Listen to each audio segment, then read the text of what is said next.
he said that he'd be good for Thursday, and then comes in like mid on Tuesday. He's like, I had the wrong leaving time.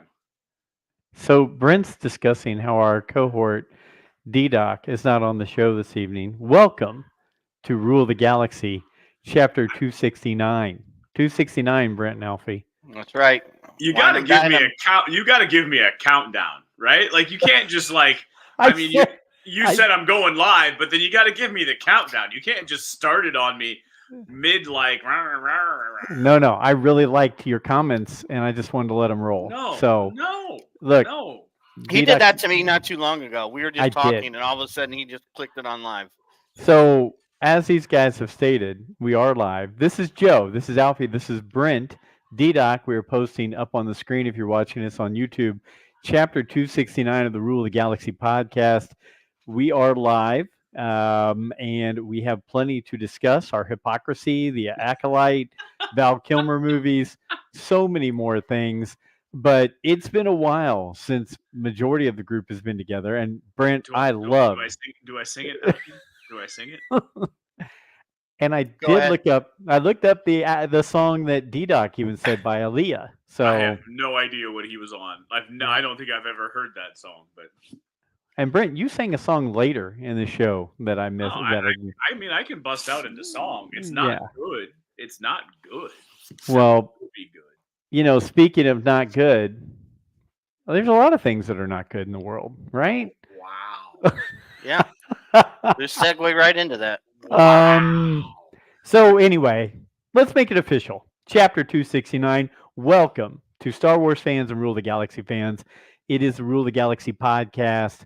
Joe was in the pilot seat. D-Doc ran the show last week, and my wife is letting me know that I am very loud.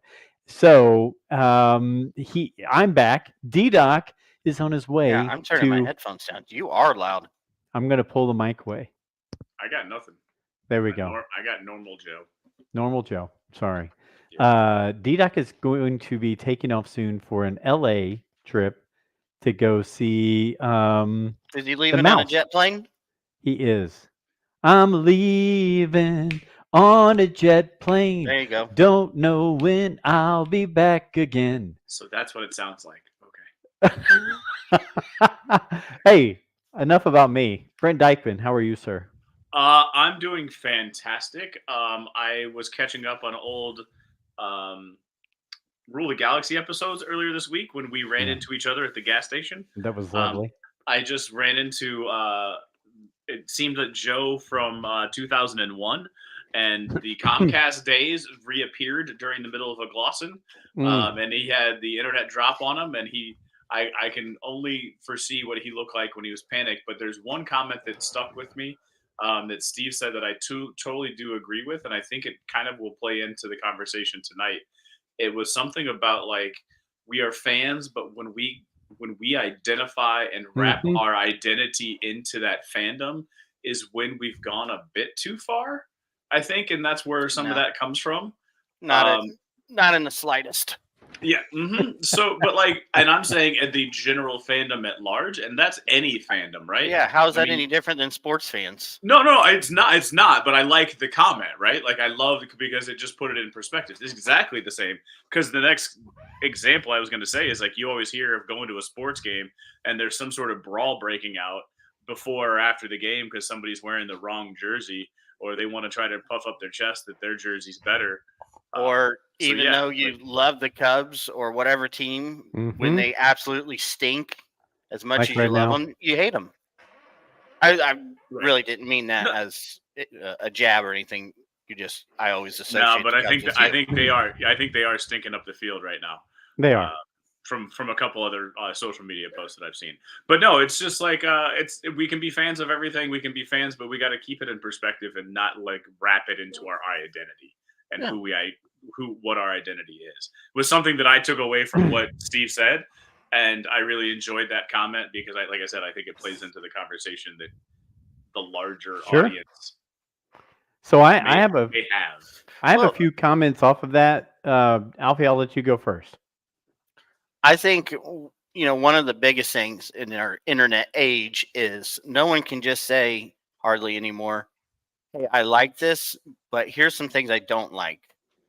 It's either you like it or you hate it.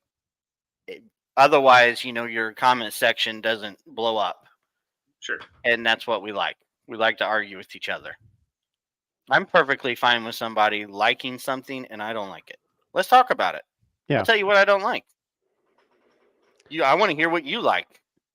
Most of the time when I don't like something, I'm looking for a reason from someone to, see it a little bit differently. Yep. Maybe I'll find something I like. I agree. Steve's comments really struck a nerve with me as well. I think one of the main things about it is the only reason we either get our highest of highs or lowest of lows is because we have a love and a passion for something, right? I mean, your team wins, you're on a high for how long? Your team loses, you're at the bottom of the barrel. You see your fandom and your movie that you've been into since 1977 doing the best and producing great material, you're on a high. You see it maybe not hitting on all strides, and you start thinking, can I comment about this and not seem like a jerk? So I mean, there are levels of that. But I will say, and Brent, I want you to comment on this. Brent did comment to me at the gas station, which, by the way, I think he got a gas station sandwich, and I got a large Coke while we were sitting there. Sure. Brent, I think the thing that stood out to me was you brought up that Steve's theme came up in the middle of the show. Oh, yeah. That also was like, because that's right when I stopped to get the gas, and I started laughing out loud because I thought it was genius of Steve Glosson to play his theme song because, oh no, I have dead air. What do I do with dead air? Because being a professional and understanding the podcasting game was like, all right, and hits his button and starts playing the Gulliver's theme song. Yeah. But I hear that that's Joe's skills. Joe's editing skills are rising to the top here. I took out about 2 or 3 minutes of completely dead air. And Steve basically looking at his phone going, Joe, are you there? Joe, are you there? And I put in his theme song and boom, it became Geek Out Loud all over. So I felt very proud of myself for that editing and putting that together. So when you said that, it just made me puff my chest out a little bit. Yeah. So yeah, thank you. I mean, he started talking about like a knockoff Wookiee from some other cartoon series from the 1980s because his knowledge is amazing. Yes. He started talking about Thundarr the Barbarian. You remember that, Alfie? Thundarr the Barbarian, yes. And with the Ookla. I think I was still in diapers. I had the flying dragon kind of creature, and then an armadillo rhinoceros. Man, I the big like stone ape. Was that two blobby guys? I think that's a different one. I think that was a different one, Alfie. I'm gonna look that up. Am I thinking? Okay, Thundarr the Barbarian is the guy who had the sword, and then he had the weird Wookiee-looking guy. Yep, yes, and a horse. And that's basically what he was getting into was the fact that it was a Wookiee. Dang, which one am I thinking? But it wasn't. I know exactly what you're thinking of. It was Space Ghost and Thundarr the Barbarian. And as you were talking, I heard Captain Caveman. That was all I could hear in my head as you were talking about the different blobs and the characters that were on it. I'm searching that right now. Two blobs on Saturday morning cartoons. Two blobs on Saturday. Really, that's what I'm looking up. I mean, so I believe it. We're getting live air of Joe looking up. Here we go. That was on the Herculoids. The Herculoids. Dang it. Thundarr the Barbarian, Herculoids, Space Ghost, and Captain Caveman. Right there. That's the insight you get on the Rule of the Galaxy podcast. That was the USA Cartoon Express. I'll be honest, if anybody on the Rule of the Galaxy podcast is coming for pop culture of the 1980s to, let's say, 2010s, go to the Gullivers or go to Scott Rifen. Yeah. Because those two both can just spew pop culture from the 80s like it's nobody's business. Every once in a while, instead of those three, it would be the Hanna-Barbera Wacky Racers. Oh, love I remember, was that the race with like the Yeah. The dog. Dastardly. What's it? Something Dastardly in there. Dick Dastardly or Nick Dastardly. Something like that. Yeah. And then like his like dog that will always laugh. There we go. Huckleberry Hound. Oh yeah, Huckleberry Grape Hound. Ape. Jabberjaws. Jabba Jabba Jabberjaws. I remember some of those cartoons, but I do not remember the Thundar one. That was not on. Steve and Scott are proud of this show right now. Hopefully they're listening. Alfie, we haven't got a chance to catch up with you. How are things going? Oh, what a day I had today. Yeah, you mentioned. What a day. You had to make up some school time. Yes, we had to go to a 2-hour like truancy class today, which was just amazing. It was so well. One, it's at a middle school, and hey, I don't know if you know it or not, but school's out. So guess what's not running in the school? Air conditioning. Yeah. And the humidity is pretty high right now. Yes. And did we really discuss truancy or the importance of going to school? No, but I'd love to hear about it. Not so much. We talked about some topics that I'm not going to name. Oh boy. But yes, kind of just follow along with, online predators. Oh. Yeah. Okay. Yeah, we talked about some. I was just like sitting there with my daughter, just were other parents? Yes. And the woman said, every time I do this class, everyone always asks, what does this have to do with, truancy? And it was some really long explanation of not going to school will lead right. to. Right. Sure. I mean, I can see it. Yeah. Right. Yeah. We talked about meth and fentanyl and, entry level. Sure. The, dangers of vaping. You know what got more kids hooked on drugs in the 1980s and 90s than anything else? The don't get hooked on drugs commercial? Just say no. The whole Dare introduced drugs to kids and got more kids involved in drugs than it got people off. Yeah. So it's amazing. I wonder what TikTok's getting the kids hooked on then. If we were doing it off a Nancy Reagan commercial, what the heck are kids getting hooked on from TikTok? Hitting themselves in the balls if they're guys. I think we've pretty much done that since the beginning. It's always been a thing. Yeah. Well, there'll never be a change. I don't care what anybody says. We're simple creatures. We are.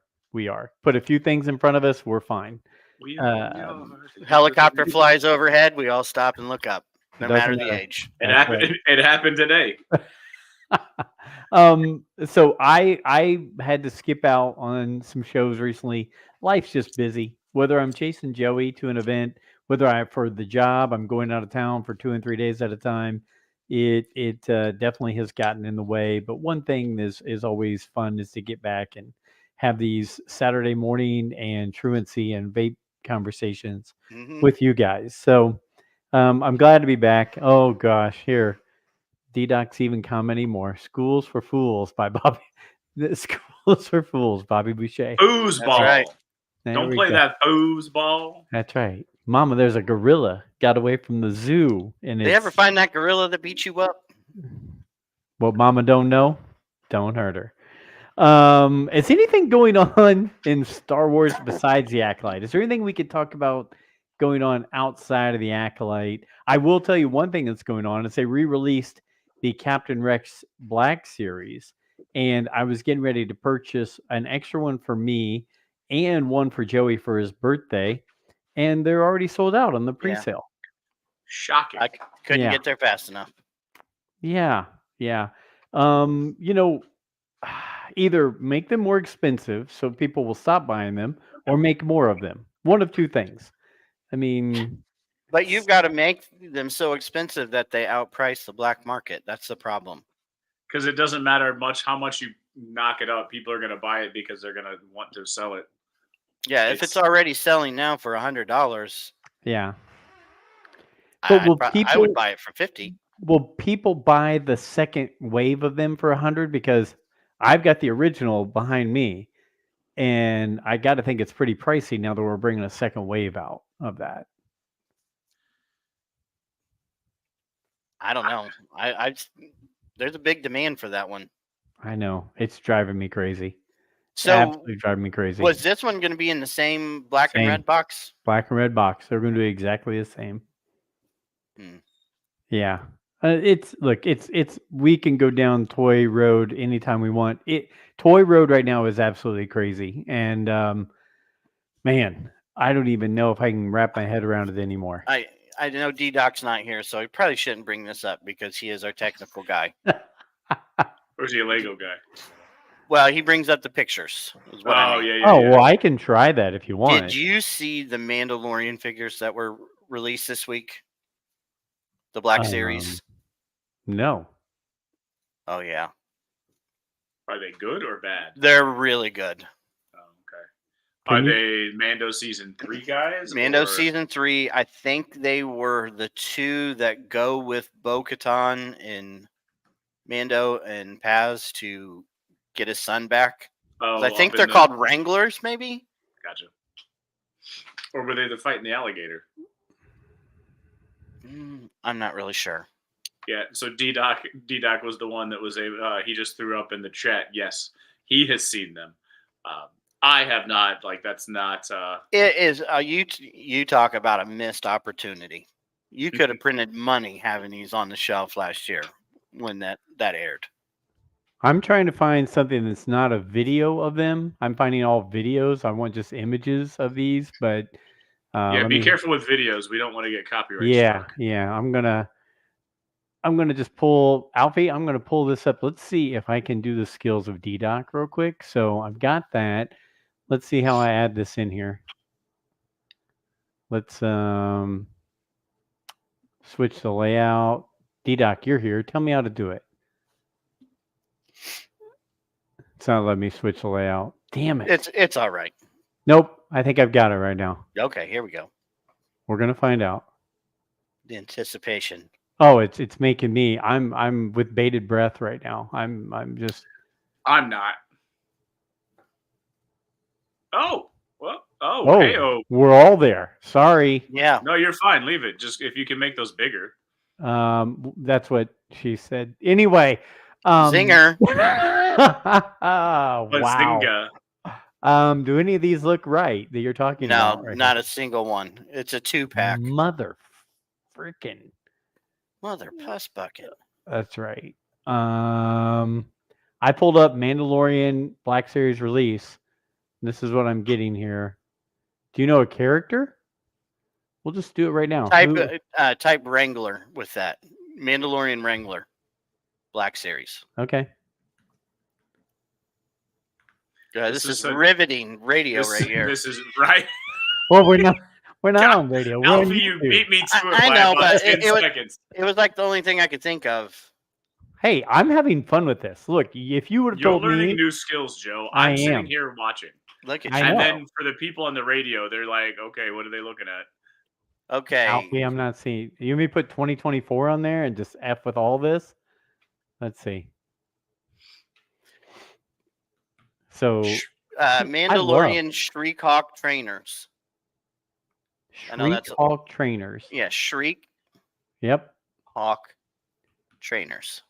SHR. How do I spell Shriek? IEK. Oh.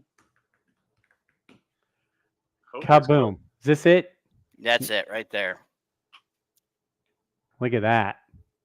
Mother of pearl. Those are gorgeous. I told you. Those are fantastic. You going to buy them, Joe? Absolutely not. Yeah, and then there's a third one that is an individual. And who is that? So the 2-pack is a Walmart exclusive, and the single is a Target exclusive. Is it a Shriek Hawk Trainer again? If you go down, you go down third row, yep. If you go down to the third this row, one? Yep. Nope. I was gonna say third row has them both next to each other. Oh man, what Disney? What were you, Hasbro Disney? Why were these not on the shelf a year ago? Because they want to delay it. Because they asked Lucasfilms not to put out any merchandise before Mandalorian Season 1, and it took 6 months to get anything with Grogu on it after Grogu was revealed. They didn't want Grogu to be revealed too early, so they asked Lucasfilm to delay it. D-Doc, I am a wizard. Full screen only, baby. All I want is for the rest of the show, for you MFers to tell me things to find. Oh, and I'm going to find them while we're doing it. I was watching something because Patton Oswalt, our boy who did the filibuster, this is completely sidestep. He did the filibuster, and he was on Jimmy Kimmel, and he was talking about how did you know that this was going to come true?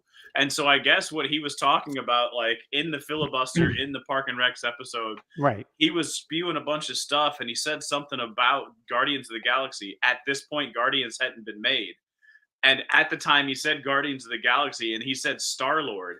The camera pans to Chris Pratt, right? Mm-hmm. So this was all before it happened, and then he talked about the women of it, and then the next step was. The next thing he talked about was like, well, yeah, I did get this confirmed with Favreau. The opening scene of Boba Fett was done to honor Patton Oswalt's filibuster. I saw that. They did that to make it so they did it in honor of the filibuster. Incredible. That's crazy. Absolutely crazy. Hey, before we hop into Acolyte, since we're having so much fun, we've had Toy Talk. We've got Patton Oswalt, Chris Pratt brought in. Alfie, MCU. Mm-hmm. MCU. What was it you shared with us the other day about the MCU and bringing all these characters? And that was D-Doc. He shared the article today. Oh, that was D-Doc. Sorry. Well, it's been brewing for a little bit. There's pretty strong rumors that. Shoot, never mind about that. But anyway. No, bring him. What do we share? Feige, stop listening to us. Robert Downey Jr. is pretty open to returning as Iron Man. So Feige says he doesn't want to bring Iron Man back, but I don't know. I don't see how you don't at some point. You need a real momentum kicker here. Right. So you're dealing, you've already opened up the multiverse and all these different universes. So why can't you come back as a different Iron Man? And then, Secret Wars is supposed to have 60 different Avengers. But then again, is that old Avengers? Is it new? Infinity War had quite a few. Endgame had a lot of Avengers. But at this point, who are the Avengers? So who knows? I think eventually the cast comes back. Who from the original one? I would imagine at least the big three. I would imagine quite a few, yes. If you're going to have the here we go. Look, watch. Let's see what I can do here. Look at him go. Oh. We've created a monster, Alfie. We've created a monster. Yeah. Who wants to see our pretty faces when they can read these articles and see these pictures? Yeah. Or the people that are listening on the radio that have no image whatsoever. So if you are enjoying this and are listening to our podcast, we do have a YouTube channel. We'd like you to like and subscribe. So if you would, please go visit the YouTube on Rule the Galaxy SW at .com through YouTube. Search Rule the Galaxy SW. You'll find our YouTube channel. Please like, subscribe, hit that bell to get notified whenever we go live. All of that stuff's going to help grow the channel. Tell a friend, share it out, let us know what's going on, because we want to serve you and we want you guys to see what's going on. And if you have any comments, any things you want to throw our way that you can send to me in 45 seconds or less in videos or audio, I'll be more than happy to post them as shorts on our YouTube channel. You could do a stitch. Do you know how to do stitches? Do I? Yeah. I thought snitches got stitches. And end up in ditches. That's right. Yes, we are Italian. Oh my God. We'll talk about that. Are we? We'll teach you off that off air. Are we 3? Yeah. 6? 3, 6, 9. We're at 269. We never really grow up. A good number. Yeah. I don't want to grow up. I don't want to grow up, because if I did, You wouldn't be I a wouldn't Toys be R a Us Toys kid? R Us kid. Thank you. I Yeah. set it up for you guys. Come on. And you are tall like a giraffe.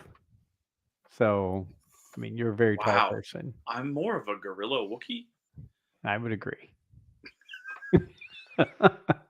You're an intimidating person. For those of you who have not met Brent in person at any Star Wars or Legions event, he's a very big man. He's intimidating. If he gets angry, you don't want to see him get angry. Been Hulk known to rip smash! people's arms out of their sockets. That's right. Yeah. All right. I got a new strategy. Let the Wookiee win. I love it. Let's get into it, Joe. Hey, you're segueing. We're gonna have a new Wookiee involved here. I know, We're gonna have but I a don't. new Wookiee. But I'm. Okay. Sad Wookiee noise. Let's Enjoy him while he's here. do Why? this. That's my fear. Let's do this real quick. The Acolyte. The first 2 episodes were released yesterday. They were. We have a Padawan reuniting with their master to investigate a series of crimes. The Sith are waiting in the shadows and darkness, waiting to come back and rise to the top. Are you reading something, or are you Did just you coming write up this? with your own? And it's Joe, at the answer. tail end of the High Republic, 100 years before the Phantom Menace. There. Now we're caught up. What did you write that, or was that from some promotional? I wrote snippets of promotional things. 2 things about that. I noticed in episodes they keep referring to her as a former Padawan, but also call her a Jedi. Is that the same thing? So is Jedi just a general term for anyone with Force sensitivity? I thought Jedis, you didn't become a Jedi until you finished being a Padawan. Hence the Jedi trials. But that's Right. when you become. That's when you become a master, because our boy you Joe become a knight. Sorry, not knight. That's what I meant. Sorry, knight.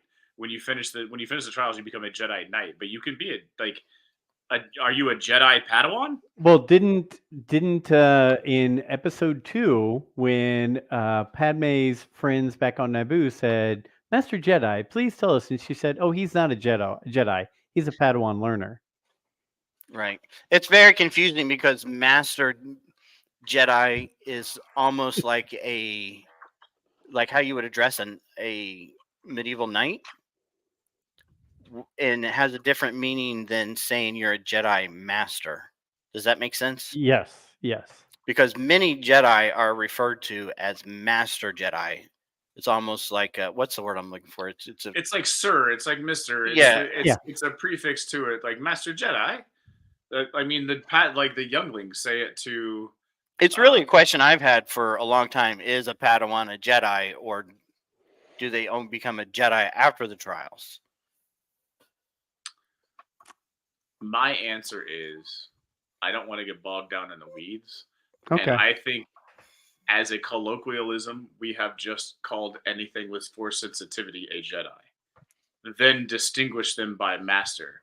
Whether we want to keep them off of the council but not give them the rank of Master, or Jedi Knight, because that's where you rank up and go through and get your own Padawan. I don't know. I think the second part of it's more important. Yeah, you are correct. D-Doc, good. He had game. He did have game, except for with sand. Right. So and then second, go ahead. Real quick, it's they said 100 years before the rise of the Empire. That's different than 100 years before the Phantom Menace. You are correct. Rise of the Empire would be the end of Revenge of the Sith. Correct? Right. And again, not to get lost in the weeds, but I thought that was a very kind of interesting way to put it. So that's less years before the beginning of the Phantom Menace. Yeah. Seems like you kind of shortened it by 2 decades there. Almost. Well, at least by a decade. Correct? I would think at least by 13 to 15 years, at least. I would agree with you.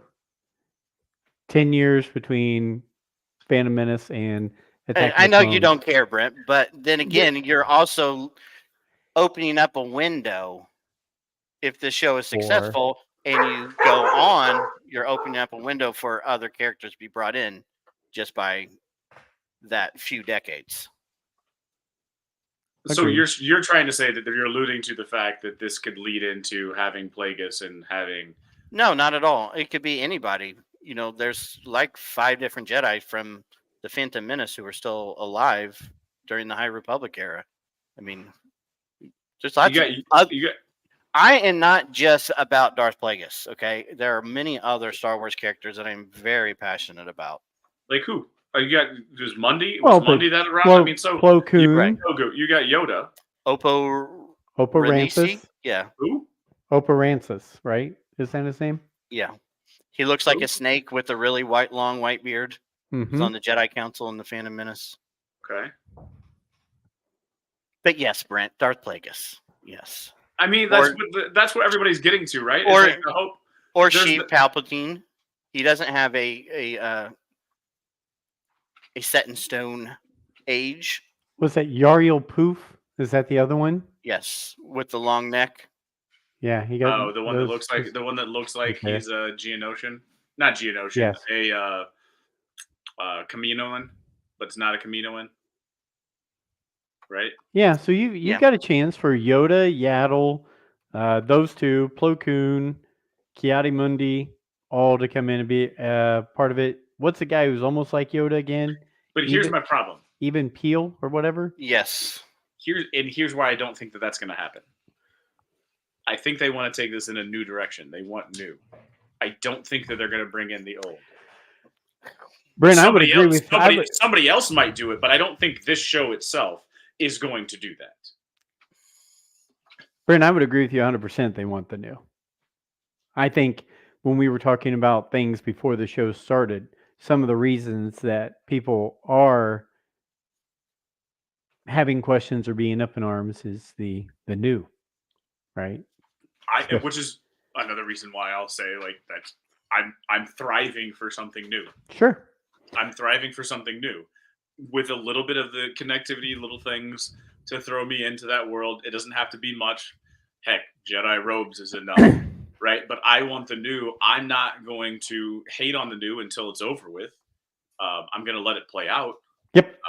I'm not saying I'm not going to let it play out.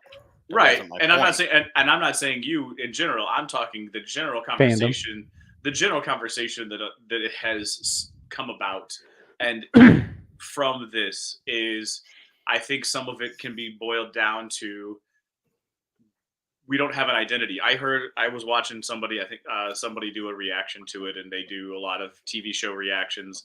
They're video game guys, but they're nerds in general, and like they have pretty good takes. The statement was from one of the guys was, "I want new, but I don't know if I want this new." And I like, how can you say you want new and then like say you don't want this new? Like the whole idea of new is you don't know what it's going to be, so you just got to kind of let it come to you. Not necessarily. It can be new to you, but not new to someone else. What if you buy a used car? It's new to you. Yes, but we've been living in the same basic trailer park and Winnebago Park for 40 years. Wow. Yeah, and my point is, I don't think we're getting that new because how could there be? There's 2 different Sith Lords then at this time, and that goes against everything about the Sith. Did it? Because you have all of those Inquisitors at one time, and then if you go way back to Darth Bane, there's the whole Sith War where there's nothing but Sith attacking, and they're having the Sith War in the Darth Bane trilogies in that first which started the Rule of 2. Well, he did, right? Because he did the thought bomb and killed everybody else but himself. Man, I love those books. It's good stuff. It is. But who's to say? But then again, I'm going to go back to who's to say that in Bane's world he created the Rule of 2, but that doesn't. It's a universe, man. That doesn't mean that there's not somebody else, just like they started the show off here saying that somebody was practicing and learning the Force in private. Who's to say that there's not somebody that's learning the Force in private and actually taps into that side, thinking that they're doing good because that's their side of the Force that they're learning how to tap into. Not realizing that there's this duality there. They're just tapping into something because they learned that they can pull stuff to them, or they learn that they can. So then how did they learn about the Jedi then and then want to kill them if they don't know about any of that stuff? The only thing I can think of is it goes back to the Martell sisters, and the Jedi screwed up, and there's a vendetta, which is the whole story. Because it brought up a lot of Martelli, the Martelli, whatever, the 1313 sisters that everyone hates. Like that, like this story reminds me of those sisters. So I think we're going to get deeper into this, and I think what I mean is we're going to get deeper into. It's not going to be just so black and white as to some Jedi did something wrong to cause May to come back in and want to kill them, or the person she's with wanting to kill them. There was some kind of double cross. There was some kind of thing, whether it's with these witches we're going to meet soon, or whether it's with this Sith person. Something happened to trigger this. And the Jedi are at fault. As one of the things that Alfie brought up so well in the chat today was that we're seeing the beginnings of the breakdown of the Jedi, missing things, forgetting things, not doing paperwork properly, all those things in this show, right? I mean, we're seeing the little inklings of that crack in the facade there. I think it's more arrogance. I think it's just arrogance. Sure. I think the arrogance that they're Force and they can feel it and they know what's right. So clearly there's 4 Jedi that thought they were doing the right thing and thought they had made the right decision, and it's coming back to hurt them. Yeah, and I think it goes right into that first scene when she Master Indara said, "I have an unauthorized Force user." What is right? So no one else is. I like your idea, Brent. That, and I agree. There's always going to be pockets of people who have connections to the Force. There's always going to be individuals who they may not understand what they have, but they have a connection to the Force. Right. So, but in this age, it's regulated by the Jedi. Like, you can't. Why wouldn't it be? Somebody because they want to go, because at this time they're creating the academy, they're pulling in the younglings, because we know of the Clone Wars, they were bringing younglings in. My understanding, and this is again because there was a scene with younglings, my understanding is that they're trying to find, I don't know if they're trying to find, but if they find one that's got Force sensitivity at the young enough age, they'll pull them in. If not, they will keep a database so they can put Cerebro's head on and keep tabs on him, because I do think they want to regulate it. I don't think that they're worried necessarily of them going to the dark side. I think they just want to keep tabs on those Force users and see how that they grow and mature. So I think they want to know of all Force users, and that could be why they were sent to the 4 were sent to that island to regulate the Force users, or they heard that there was unregulated Force. What was the Living Force book? What was the reason why they were dispatched? You read it. It was the John Jackson Miller book. Why were they dispatched to go to the other island? Did it have anything to be with Force sensitivity? It was actually just Qui-Gon stepping up and saying, "You're too used to sitting, all of you in this room, and not being out with the people, and you're not helping people on a daily basis. You're just making big decisions that you think are overall in society helping people, but really helping people is as simple as being face to face and doing something for good for one person." And they'd gotten themselves away from that completely. And it was very eye-opening for them to get back with the public instead of being on that tower by themselves. Right. And so this is a lower level, but so they're going to have 4 or 5 Jedi that are stationed in each of these different pockets that go around and try to be one with those people. And maybe one of the tasks is to track the Force users. It could be. I mean, obviously they see that Osha and May had Force sensitivity. Maybe there were other people there as well.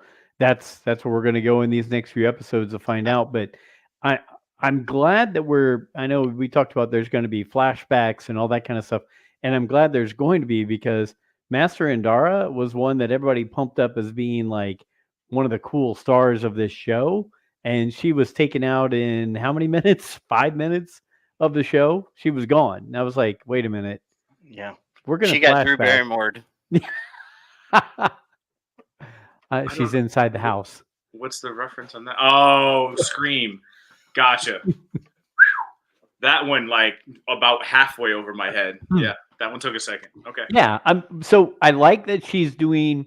I like that there's a thing that she's following. Right? Challenge me, attack me. She's trying to provoke these Jedi right from the beginning. Whether it was Indara, whether it was Tobin, she was one wanting them to institute the fighting, and she knew they weren't going to. Right? I mean, that's just not the Jedi way. They're about defense and protection and things like that. But I like that she's got this rhythm going. I gotta see if she's gonna do the same thing with Cal Naka next episode. But I thought the fight scenes were pretty cool. I thought there's good action. Again, I was a little upset thinking, gosh, I was hoping she was going to be in the show longer, but knowing there's going to be flashbacks, I'm guessing we'll see her later. Tobin, he looked a lot different than 1917, didn't he? That guy, wasn't he the 1917 kid? I think so. He's also in Game of Thrones. Yeah.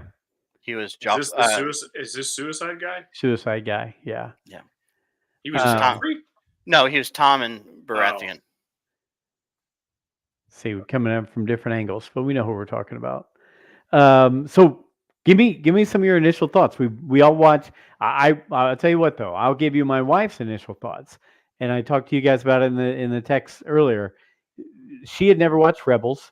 She didn't ever care for Clone Wars, and she had never watched Andor. But she's watched pretty much everything else with me: Book of Boba Fett, Mandalorian, Ahsoka, Kenobi, all those things.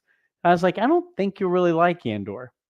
And we watched the first episode. She goes, "No, I'm done.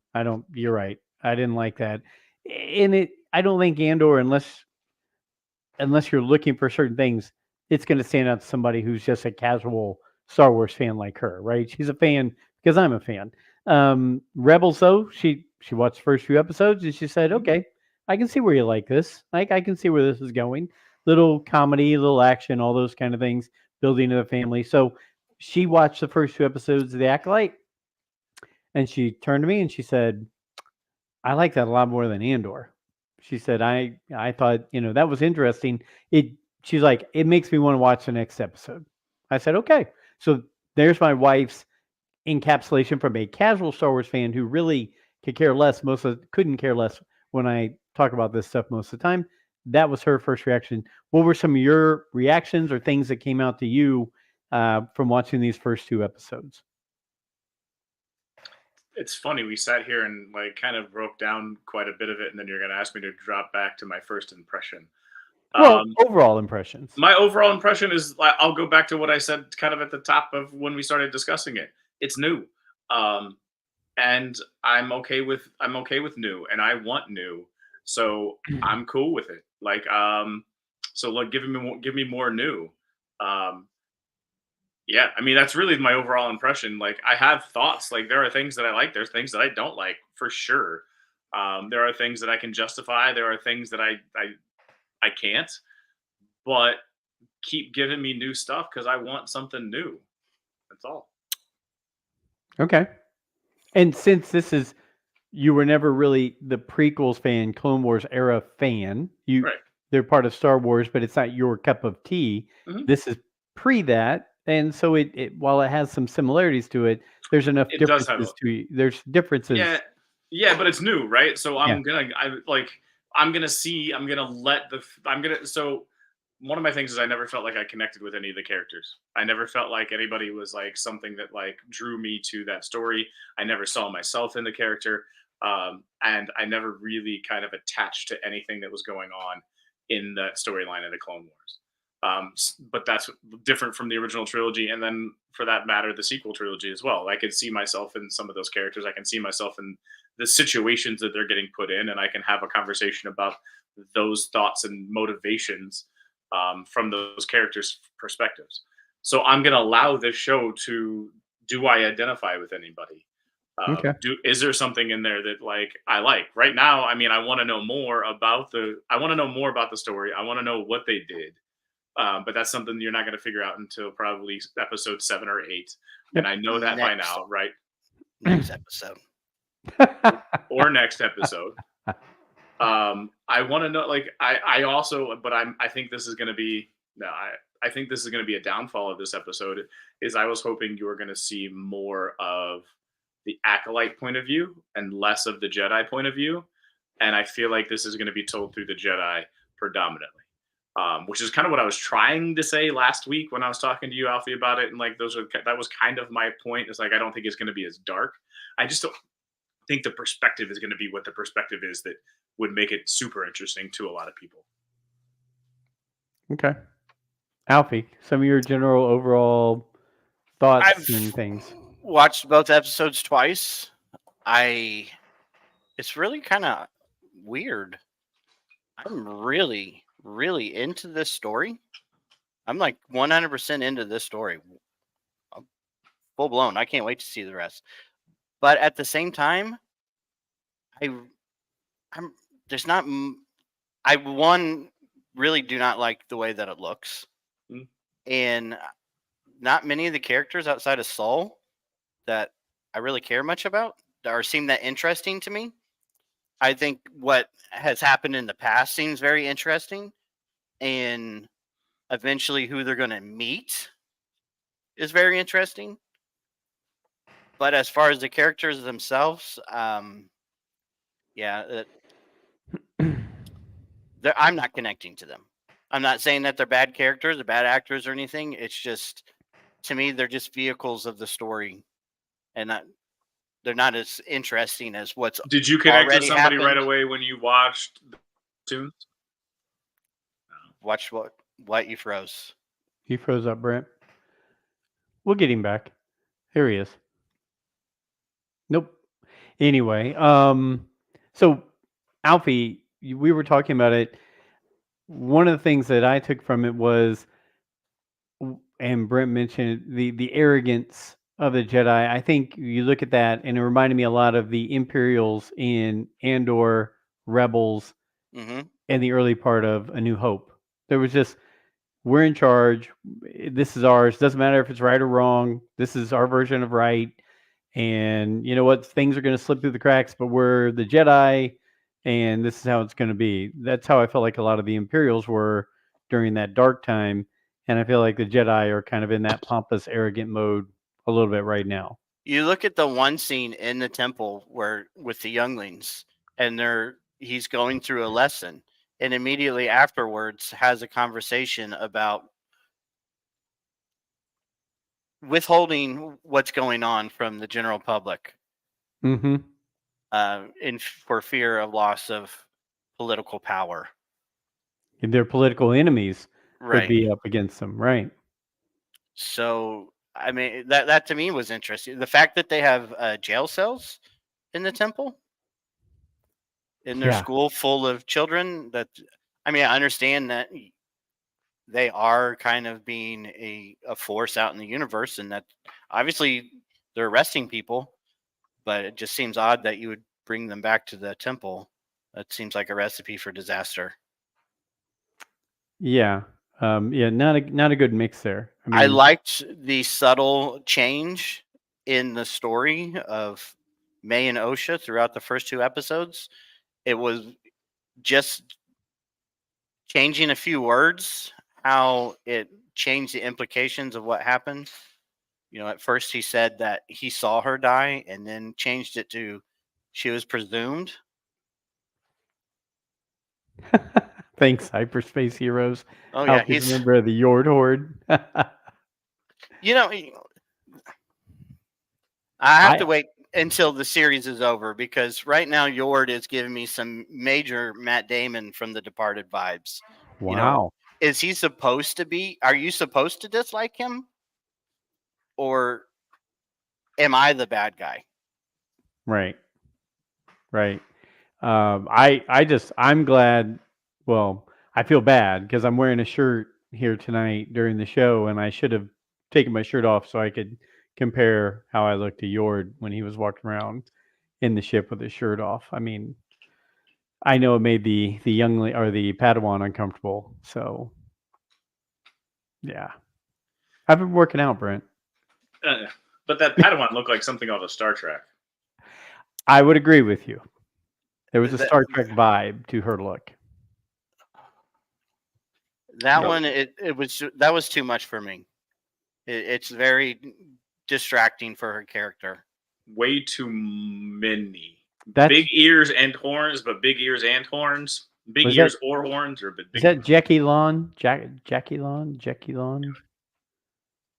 I don't know. I like that. There's actually is the Yord Horde actually like legit? I'm gonna guess yes. I'm gonna guess there's a group of people that find him. I mean, his hair is great. It looks feathered and lovely. I'd love to have his hair. I can't remember the exact quote. I was trying to remember the quote for a while because as soon as I saw his hair, I was trying to think of the dodgeball quote. I thought it was an Anchorman quote. Was it dodgeball about the hair? Anyway, dodgeball. So Alfie, I agree with you. Master Soul, whichever. I like that character. I was into that character. Yeah. He's carrying a lot inside of him. And did the Padawan in the lesson? Did she pick up the fire from him? Because he didn't react like stunned by it. It's almost like he's like, "Oh, wait a minute, yeah, fire." You can see that. Yeah. Oh gosh, D-Duck's in the Yord Horde. Yeah, but I think he's carrying a lot of it. I think his character is kind of the that tent pole, right? The one that's in the middle of all of it. And so he's got it from both sides. He's got the Jedi coming at him with what's going on, the political side of it, the implications of what could happen. And then he's part of that backstory of those four. And he's got Osha with him right there, who he trained. So it is very much centered around him as much as anything else. But I did like his character. And I was interested in the relationship with him and Osha. I thought it was played out pretty well in the 2 episodes, going through her being in trouble to then it getting solved that it wasn't her. But Alfie, you brought it up. His story changed pretty quick from, her sister, oh no, she died on the planet, to, oh yeah, no, her sister made it. She survived. In like just a few minutes, because his Padawan said, "Do you think she could?" And he cut her off and said, "No." And then they land on the planet. They confront her, and he says, "I believe you." So evidently, the whole she was dead, to me, seems like it was a facade there that they just, in their cover story, said, "Hey, yeah, they're all dead." Possibly. And the fact that it wasn't in, because even Yord questions, well, that wasn't in her file. And he almost had a look when he said that she was a twin, like, shit, I shouldn't have said that. What did you think about Amandla Stenberg and her portrayal of both those characters? I personally didn't have a problem with either character that she played. I thought she did a fine job as the assassin and also as the Mechneck, right? I mean, the former Padawan that went off to say, "Hey, I'm going to go. This isn't working for me. I'm going to go try something different." I thought she played them both well. I do have this sense or feeling that Osha maybe at some point in time could flip, because she didn't take out her sister when she had the chance to take her out. She had it twice right in the sights with that stun gun, and she let her get away. I personally feel that way. What do you guys think? Would you shoot any of your brothers? If it was a stun gun, if I had to, yes. If it was a bullet, we'd have a different situation, but she was just going to stun her. Fleshy part of the thigh, they'll recover. Say, Alfie knows. In the buttocks. Let's call that the $1 million wound. Army must keep that money. I've never seen a nickel of it. Jesus. I don't know, like, cause I don't like. I don't fault that. I don't fault that motivation, because what are they going to do to her? Right? They're going to take her. They're going to throw her into Azkaban, and they're going to just like totally like. What are they going to do? Does she want to spare her sister from all of that if they do that interrogation and all of that stuff? So she knowingly does it because, like, look, you're getting me in trouble, but I don't want to put you through this. Yeah, but she knows her sister's going to go and kill more Jedi. Does she know her sister's plan? They talked about the Force. She said she knows where she's going. And Saul said that they had to go back to Coruscant. Yeah. I'm a firm believer that this confrontation in the woods, that she will flip.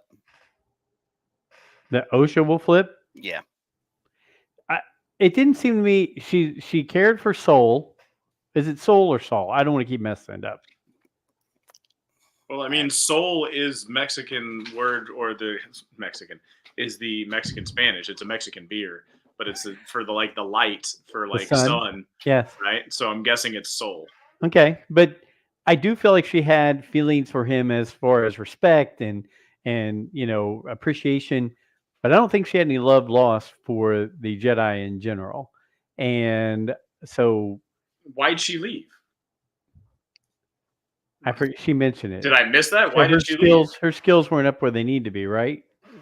They said that Indara said her training should be terminated, but then she said, "No, I left on my own."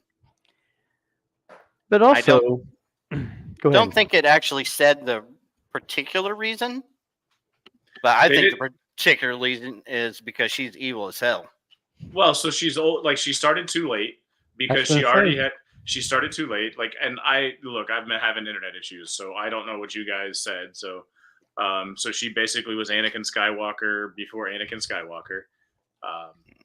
And you have habits that you've developed, and they couldn't beat those habits out of her in the Jedi Academy. Well, and also in her Force dyad with her sister, which we now see that she can communicate with her, whether it's through dreams or some other kind of communication. The two will be one, the one will be two, whatever they were saying in their little chant they had together. There's some symbiotic thing between the two of them. Right. Or is it symbiotic, or is that just something like, so to me, when I heard that chant, I felt like that was something that they were raised on before the fire. Like that was part of their upbringing. I don't know if they belong to the witches that I don't know, the Dathomirian witches, but they have a connection to the Force, and their family were their mothers, right? Because I did catch that the second time when I watched it with the captions up, that their mothers died in the fire, not necessarily their mother. So, does that there's Mother Talzin type things, and they're connected by witches in that type of that situation? Keep cooking. Yeah, I like it. I like where you're going. Yeah. I mean, is that where you're thinking, Alfie, is what's going on? Or that's 100%. Is that what? Now I'm going to ask, is that what your spoiler sites are saying as well? Or? No, that's just putting together things from the trailer and what they're saying in these episodes. The mother says to the Jedi that are there that you don't get to, I'm going to paraphrase, you don't get to dictate who uses the Force. Okay. You can see Torben getting possessed. Kelnaka fights Torben. Looks like Kelnaka fights Yord. The fire. Torben's dead though. In the flashback. In the flashbacks, Yord was next episode is probably as a Padawan. No, and I get that, but Yord was there because I was feeling that the interpretation that I got, and I haven't watched a lot of the previews, so I don't know of all of the different flashbacks. I haven't broken them down. I've tried to stay as completely away from it so I can kind of watch it. I was getting from the dialogue from this show that they just matched up Yord and Osana, whatever the family, Osaka, Osha. Yeah, I don't know. Yeah. I guess maybe he wouldn't be there, but there at some point you see him fighting the Wookiee. And maybe I feel like that's going to come in when they go, like, because there's a part of me that thinks that the Jedi contingent is going to get there first, and he's going to not see what's going on, not know who Yord is, and fight like he did the Scrappers. So you might see that, and then you get into like the story, the flashback of what was going on. But Tobin does get that possessed thing where his eyes become black, just like May's eyes became black, right? Wasn't it May's eyes? Yeah, it was May's. That was in the flashback when I'm gonna kill them all. Oh yeah, she did say that to them in that flashback piece when her eyes went up about black. I'm gonna kill them all. Yeah. So look, I went. And why did he go? Why did he go catatonic? They haven't really explained, because he went catatonic for 10 years or 12 years or something. Ever since then. So whatever did, whatever they did, he's gone into basically like a force trance to reconnect with the force. Yep. I should have written it down. So he basically went R2-D2. Yeah, it's some vow. It was introduced in the High Republic. Yep. Basically to atone for your Jedi sins. And the only thing that brought him out of that was May talking to him. Right, and saying, I'm either going to tell or you can kill yourself. So he took the coward's way out. Yeah. You never take yourself down. Here we go. Will of the Force might be in the minority, but I really enjoyed the Acolyte. Excited to see more and learn about the time period. Yeah, I will. Thank you for joining in and commenting. I think all three of us here enjoyed it. I think I went into it not sure. I went into it. I watched very little of the buzz beforehand. I didn't want to see all the stuff like Brent. And I just said, okay, let's just see what happens. I kind of have an idea of where it's going, but I don't know all the details, right? I don't know all the inner workings. And honestly, I left the first 2 episodes saying, okay, this is an interesting murder mystery, probably some other things behind the scenes going on that we don't know about show. Come on, I love watching Jedi and the lightsaber fights and all that kind of stuff. So I'm in. I'm hooked, line, and sinker. I want to see where this goes and where it finishes up. Are there always little things where you question and go, whatever? Sure. Yeah. But I think I enjoyed the first 2 episodes. The prison ship and the prison droid that took her to the prison ship. I think D-Doc and I both had the same reaction. That is quite possibly the worst droid I have ever seen in science fiction. That was bad. It was bad. The aliens in the bar in the opening scene were very bad CGI. They looked like they didn't match their surroundings. I felt like they were practical. I felt like the goat. I feel like the goat boy was practical, and I felt like the only one that would have been the one that's got like the blue whale throat. I don't know what they are, but the bartender was the only one that I thought. Yeah, I felt like I felt like the goat boy was practical. And I felt like a couple of the other ones were practical, but I understand what you're saying, because I went back and watched that too, just to see if I saw the same thing you did. I didn't that whole see it the same way. Space sequence, 1 when she's outside of the ship, and then 2 when the prison ship came out of Lightspeed, just looked wonky. I mean, it looked like nothing. Like, so that when she was walking on the ship doing the work, it just looked like it was a void and you didn't see stars. It didn't look like you were in space. It just didn't look like Star Wars. And I do like the fact that she is named Osha and that she had double safety protection, magnetic boots, on, and the harness. Yeah. Felt really strong We about like to put safety first. Yeah. For their mechaniques that shouldn't be mechaniques, because 0 days. Because humans can't do the work. It's got to be astromechs. The scene where the Jedi team takes off from the temple, I thought just looked very bad. It just did not fit Was anybody else upset that the Nemoidians weren't as bad of You went up the ventilation shaft. yes, But I didn't hear that. Yes, I didn't hear I that. was really hoping to hear flashbacks to the Does Phantom she Menace think she in that. suspects an attack? I don't know.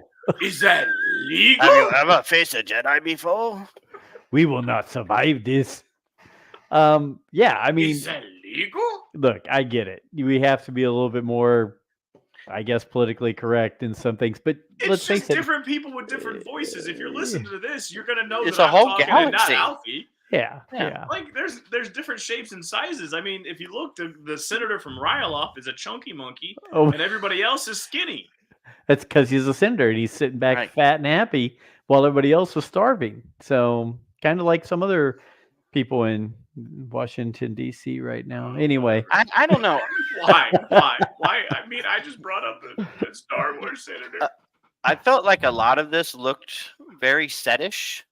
Yeah. And to me, and I understand this is a TV show and not a movie, but this TV show has a very big budget per episode. Yes. It was small sets too. A lot of it feels like you can, or looks like you can see where the set ends. And to me, Star Wars has always looked like it goes beyond into the horizon. That opening shot of her with the ship in the background looked, it just did not look right.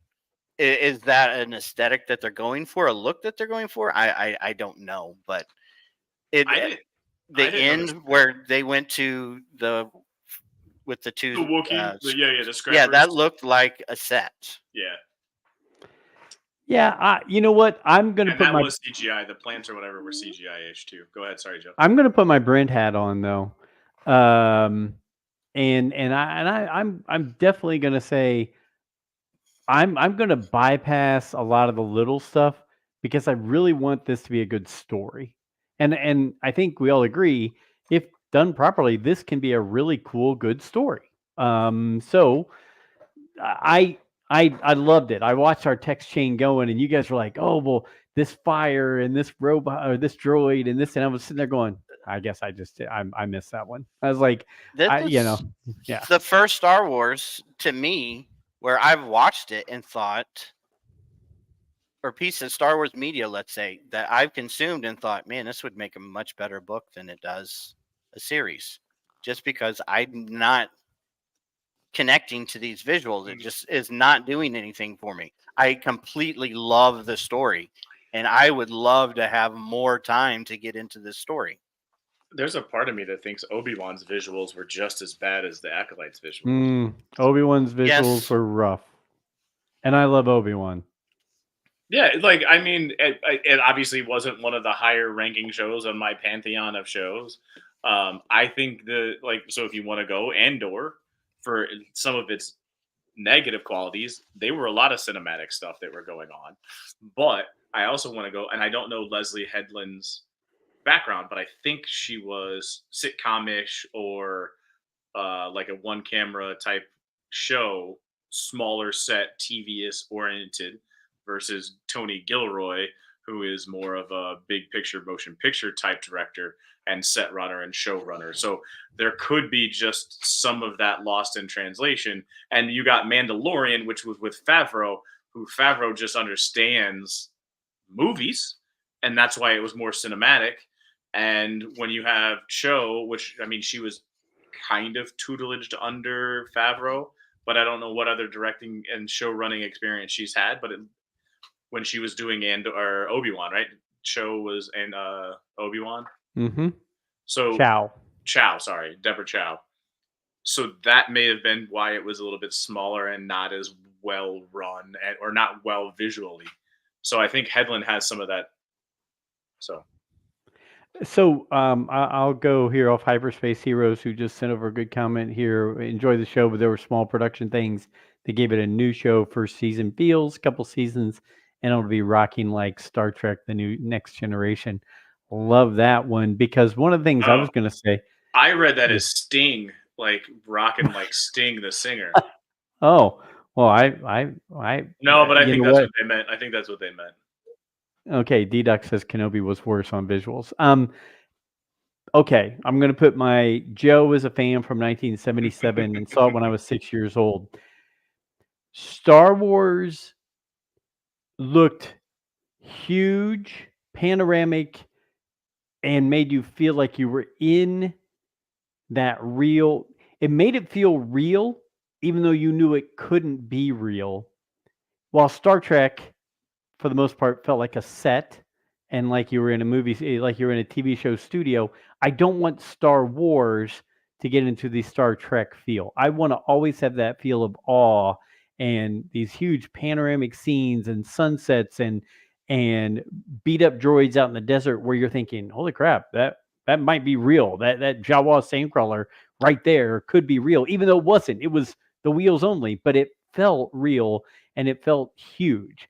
And I sometimes think, like you said, the small sets, the way they're filming things now, it's almost like a Star Trek feel to me sometimes in the sets and the scenery. So I don't know. I had a friend. So real quick, sorry, Matt Evans. You've met him a couple times, Joe.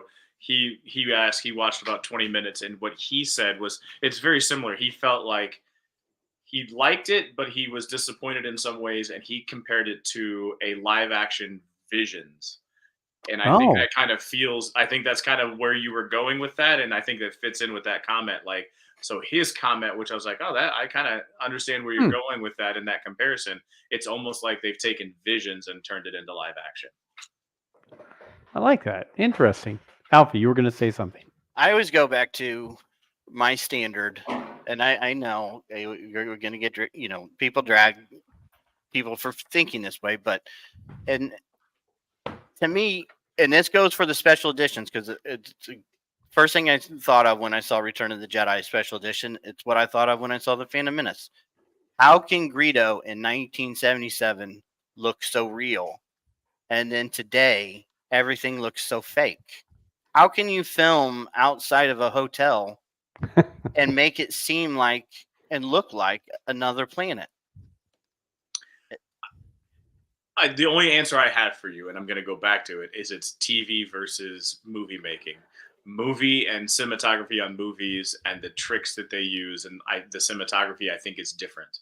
It just, there are tricks, and I don't know enough to tell you that that's true or not. But if you just look at it, movie production is different than TV production. Could it also be, and this is me being completely naive to the TV and movie industry, but could it be that the past, where the equipment and the technology was not that great, blurred out and hid some of this that we aren't now? Everything's so clear, so pure that we're seeing it to where maybe the dingy lighting, the older cameras, the way it was filmed, maybe hid that for us. Yeah, like how Hugh Hefner said he would never, take pictures with high definition cameras because you would notice the flaws of his models. And the other thing too is now we've also had 40 years of behind the scenes movie making, audio commentary, director commentary. We've all become, in our own minds, directors and movie makers, and we think we know those camera tricks. Just like I'm sitting here talking about the difference between TV and movies, and I don't actually know if I'm spewing right stuff, but I can tell you that that's what it looks like. It looks like Gilroy knows movies, and that's why Andor had that look to it. And it looks like Headland has some stuff, but yeah. There we go. See, Hyperspace Heroes kicking in. High def can kill movie magic. I mean, possibly. I mean, let's look at it to where the animated stuff now looks more real, right? I mean, there are some times when you're going, holy crap, this is animation. Look how real this looks, right? Like the fire that was raging in Tales of the Empire, the third one with the Morgan Elsbeth story. That fire was just, yeah, I agree. General Grievous in Tales of the Empire was absolute fire.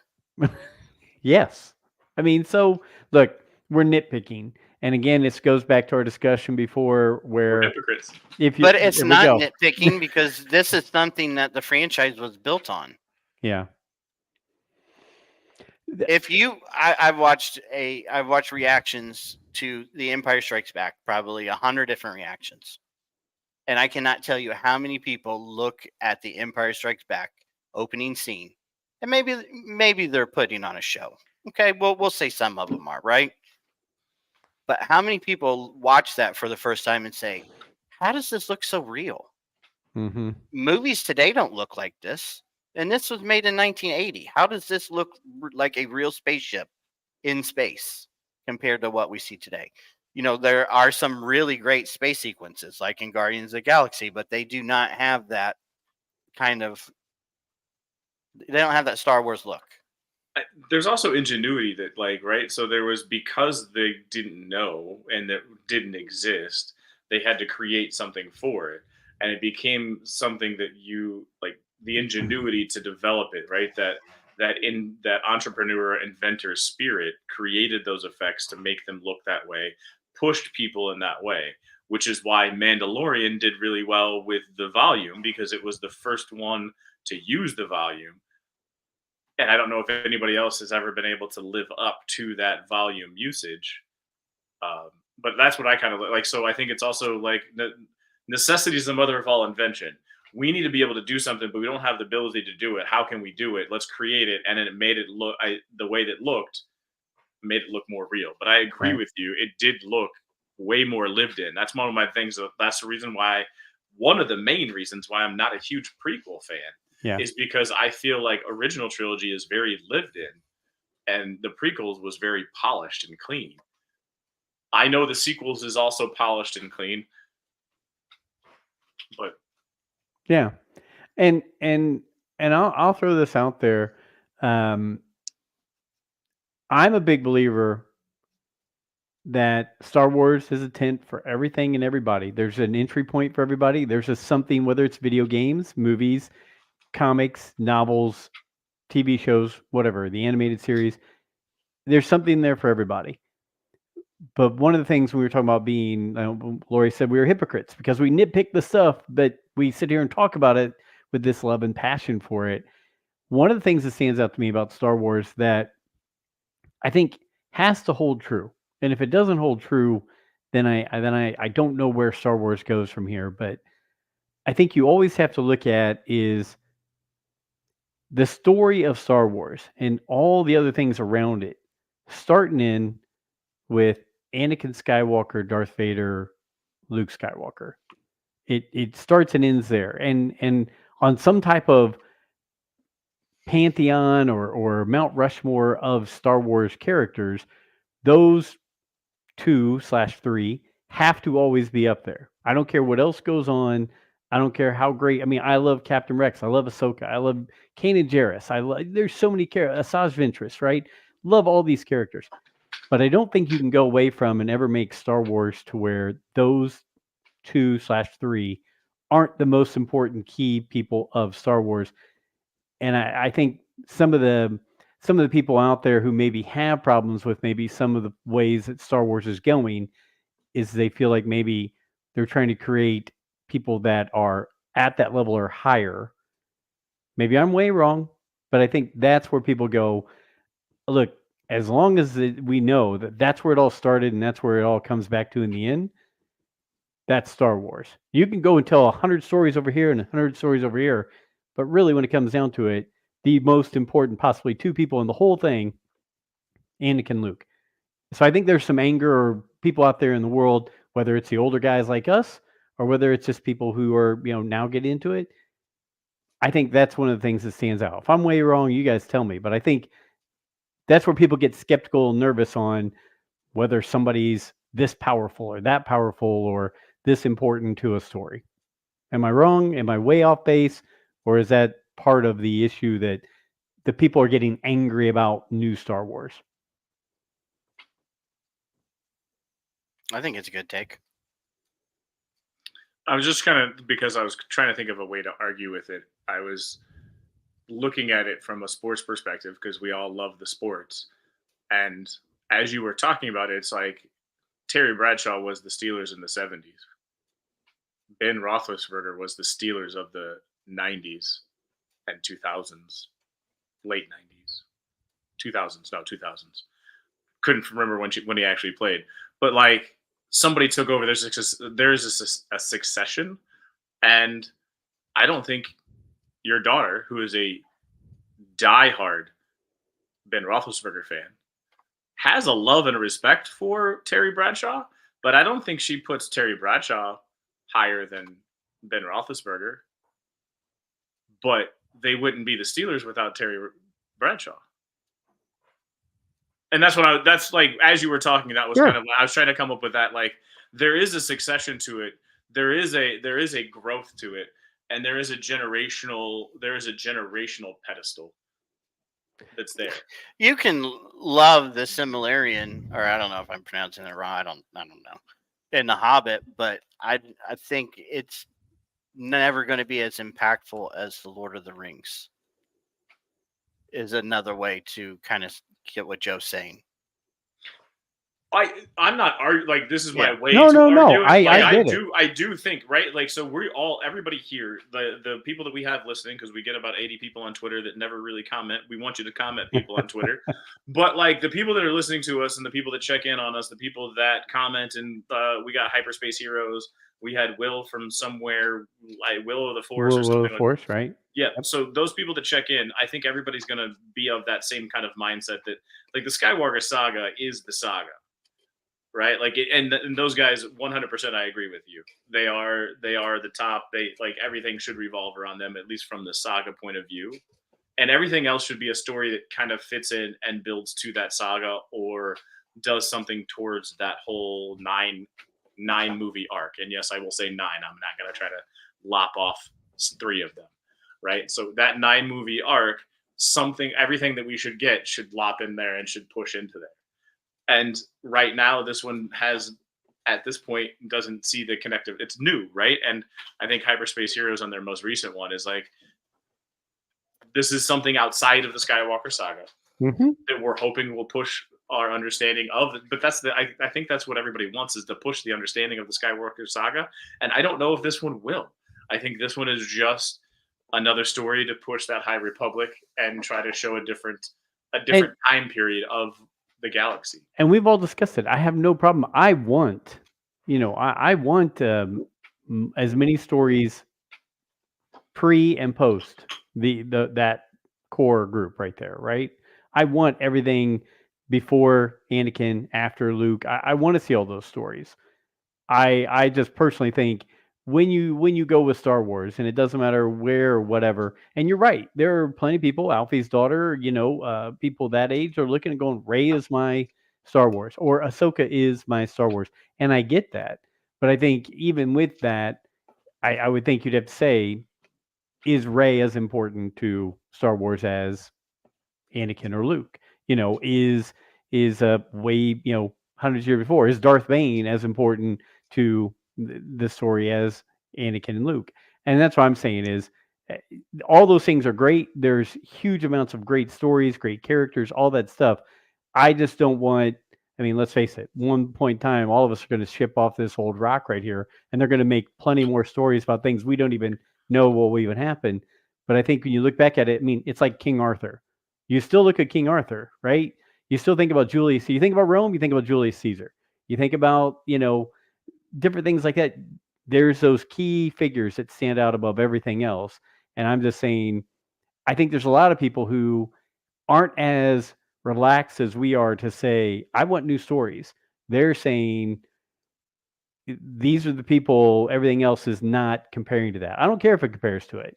Yeah, but I think it's the opposite too, because I see a lot of people who make very valid criticisms, and the instant pushback is, oh, you don't like anything post 1983.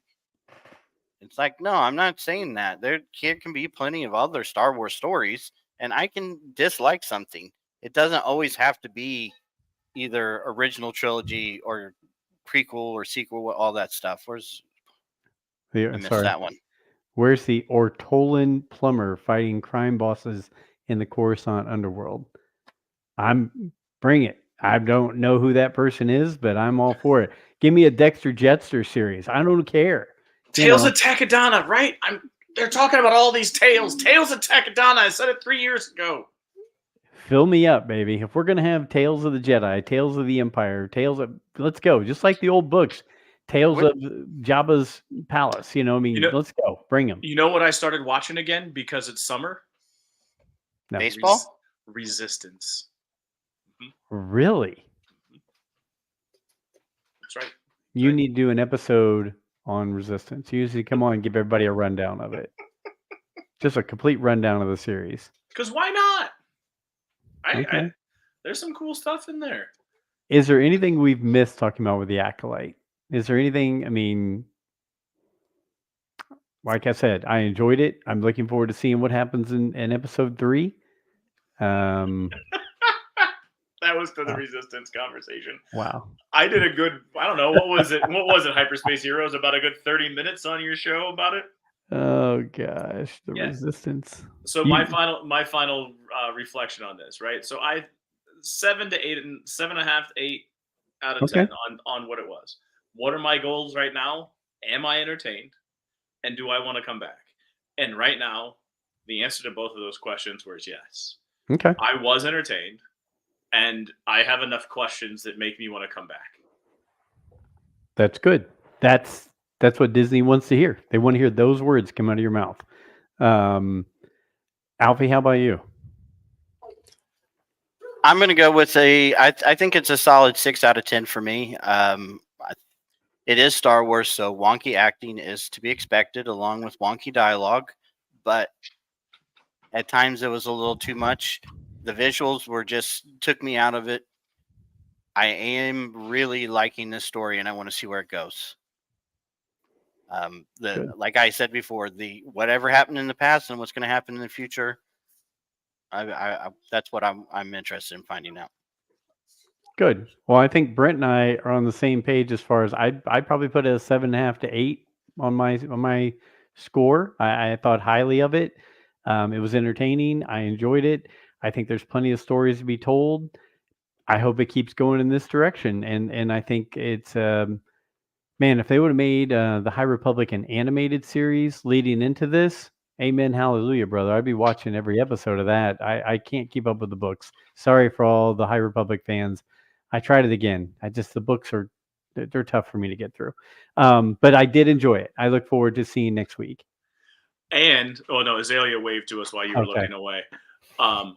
I love the little droids. I don't know why, but that little droid that they had on that there's some personality there. I really enjoyed that little droid. Just like I'm saying the little droids because Leia's little Pip. It was Lola and Pip. Yeah, Lola was the one from Leia's. It was like a updated Talk Boy from Home Alone. There we go.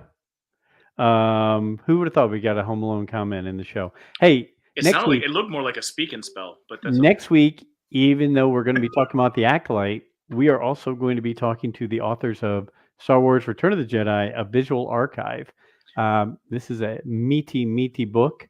If you guys are listening to the podcast right now, Joe is showing off the book. It's a meaty book. He was going to flip. Got a great cover.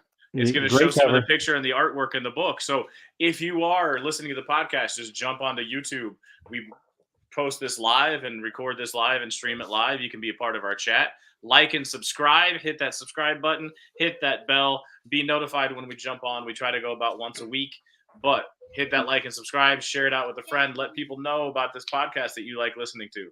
Go ahead, Joe. Sorry. No, you're fine. Inside Editions gave us this book. I'm going to get it out to everybody here to test it out and check it out when we get a chance to meet up. But Kelly Knox and Clayton Sandell, 2 of the authors, will be with us. We'll see if the third author, S.T.